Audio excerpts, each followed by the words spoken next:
This year is a total f***ing dumpster fire. The future sucks. When I was a kid, it was supposed to be awesome. We're supposed to have flying cars, robots, and hoverboards. Instead, we have corrupt officials everywhere you go, rampant police brutality, cops killing innocent folks, and a politicized pandemic. What the f*** happened? Well, I don't know about you, but I could use a drink, and we might as well learn to cook with f***ing garbage, because that's the way the world's going. So, why don't you secure yourself a classic car, start modding it out for the next Mad Max hellscape while we take a stab at broth and booze. That's chicken broth and palomas respectively. Saving literal food trash and boiling that shit results in one of the most versatile things you can cook with. And it's f***ing free. Use it to cook and flavor rice at the same time, as a base for a sauce, soups, marinades, a ton of stuff. Plus, you can get relatively shit-faced enjoying these refreshing Paloma cocktails while this cooks for a couple of hours. Sweet, spicy, tickles your nose, and lowers expectations. Alright, let's go. I believe I said it in the last video, save your veggie trash and bones. Anytime you're cutting up some veg, deboning some meat, or have bones or shells left over, throw that shit in a gallon zip-top bag and chuck it in the freezer.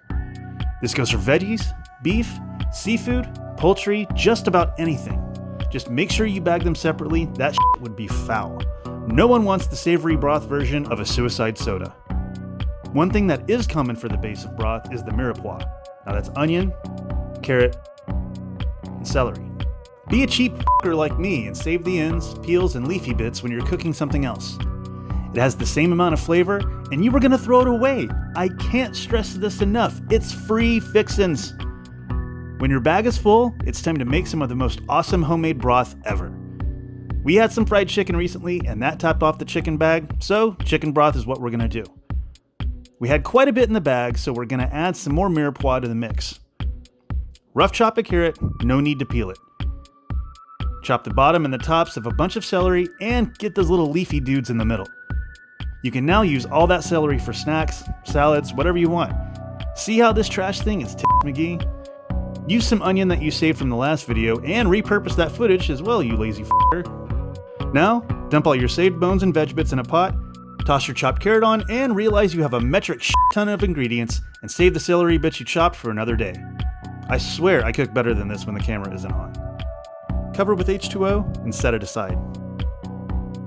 Now we need some aromatics and seasoning. I like to go with fresh parsley, fresh rosemary, and some bay leaves. Dried herbs are fine, but if you use fresh, use the stems as well. They contain flavor too. The trash theme continues, baby. Toss in a palmful of salt, a palmful of garlic powder, or you could use some smashed cloves, and a palmful of whole peppercorns, or you can use ground pepper. Cover that bring it to a boil. Drop the heat like underoos on prom night, and let it simmer for the next 2 hours or so.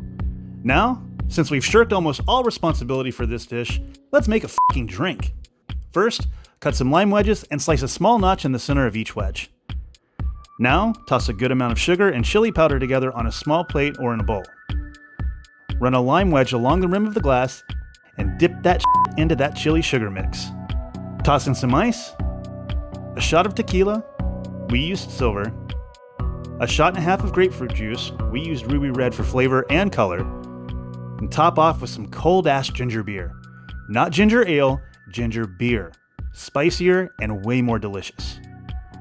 Garnish with that lime wedge and f***ing thank me for making this video.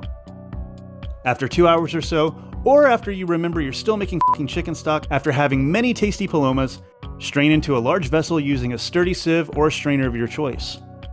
The bigger the better. There is a lot of hot shit falling out of your stock pot, so be careful, you've been drinking. Now you can throw that veg and bones away. It has fulfilled its culinary destiny. Don't take any f***ing chances burning your drunk ass and pour that hot stock into something with a pour spout like this measuring cup. Carefully spill the goddamn broth into the sink when filling your chosen vessel, making sure to leave a little room at the top if you're freezing it. The broth will expand once frozen and you don't want to waste it, clean it up, or destroy a mason jar, do you? Set aside to cool, top, label it, and put it in the freezer for another delicious adventure. And there you have it. Bomb-ass broth and booze. One savory and versatile, the other refreshing and intoxicating. Enjoy another cocktail and whip up some veggie stir-fry using all of the shit we rocked making this video. We did the rice, sauce, and some of the veg used. Fucking awesome, right? Cook it up, pour it up, and you decide if it's Delish Ish. All jokes aside, there's a lot of terrible shit going on in the world right now. Pretty pissed off about it, but there are a lot of other folks out there who are much more eloquent at saying what needs to be said. So I'll let them speak for me.